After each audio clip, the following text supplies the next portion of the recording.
problems. And we all know that they go faster than regular bikes, so there's definitely some danger associated with it.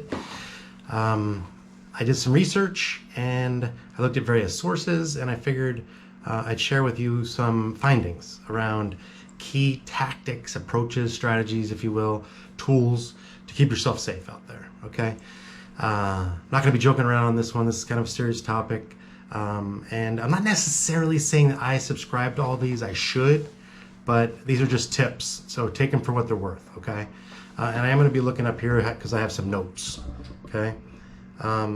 So first things first, probably the most obvious, but let's talk about it. You know, be visible, right? That could be having bright lights during the day and at night, as a matter of fact. If you have them, turn them on.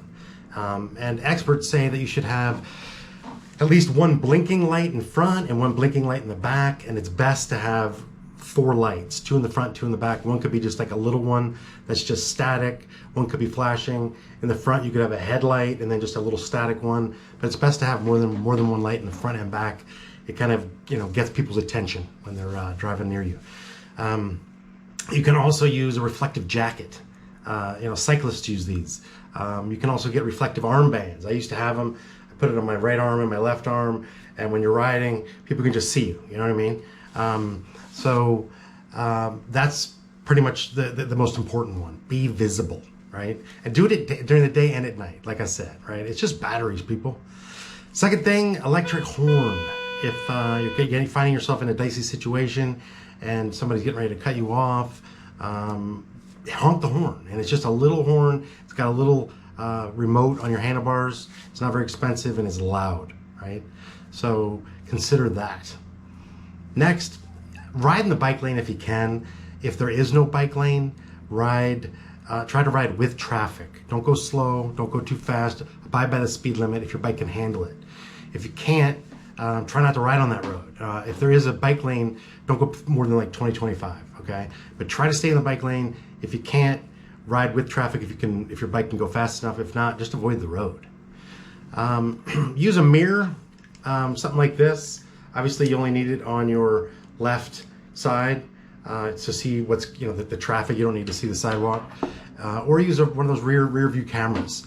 I just did a video on one, and here you can see it here. And they give you a 145-degree view behind you, which is just amazing. You can actually see a car coming up next to you in the rear view mirror still, or rear view camera. It's amazing. Next is wear a helmet. You could use a regular bike helmet that everybody uses. Doesn't have to be DOT approved. But if you're going to be riding something faster, like an enduro, like a stealth or a Sauron, definitely get a DOT approved helmet. They even have ones that look like, you know, it's a full helmet with just the chin piece also, and you know, just keeps you safe if you fall. They're more like motocross helmets. Get one of those, or get a motorcycle helmet. Make sure it says DOT approved on the back. Avoid the rain. This is pretty obvious. You definitely don't want to get caught in the rain. If it's potentially going to rain, don't ride your bike, right? I mean, same goes for just regular cycling. The next one is indicate. Indicate. Either use blinkers, like you're seeing here, electric blinkers that you can put on your bike, or use hand signals, right? You know, I've had a motorcycle that didn't have blinkers, and I used hand signals. I rode in the street and I used hand signals. It's not hard to learn, and it's just it's advantageous. You know, people behind you know what's going on, and it just keeps you safe. So try to do that. The next is stay back and anticipate, especially at intersections. Right, while they were waiting. And it's just scary. People could not see you and turn right, make a right turn and hit you. So it's best to just stay back if you can even. Try to stay 30, 40, 50 feet back, either on the sidewalk or in the bike lane, and just wait for traffic to go and then proceed. It's just a lot safer, you know? Another one is stay present, right? Don't let your mind wander. I go on a lot of group rides. It's fun. There's a bunch of people. It's really easy to kind of just let your mind wander, you know? Like when you're in a car and 30 minutes later, you're like, wait a minute, how did I even get here? I wasn't even thinking. You know, that's hypnosis, a level of hypnosis. Try not to do that. Try to stay present. Try not to let your mind wander. You're riding a heavy bike, and it can hurt you or it can hurt somebody else, you know? Keep your tires inflated. what's happened to me several times is I've had a flat tire, I didn't notice it. A lot of times I ride with, you know, big 4-inch wide tires, the big fat tires, and it's hard to tell if it's flat.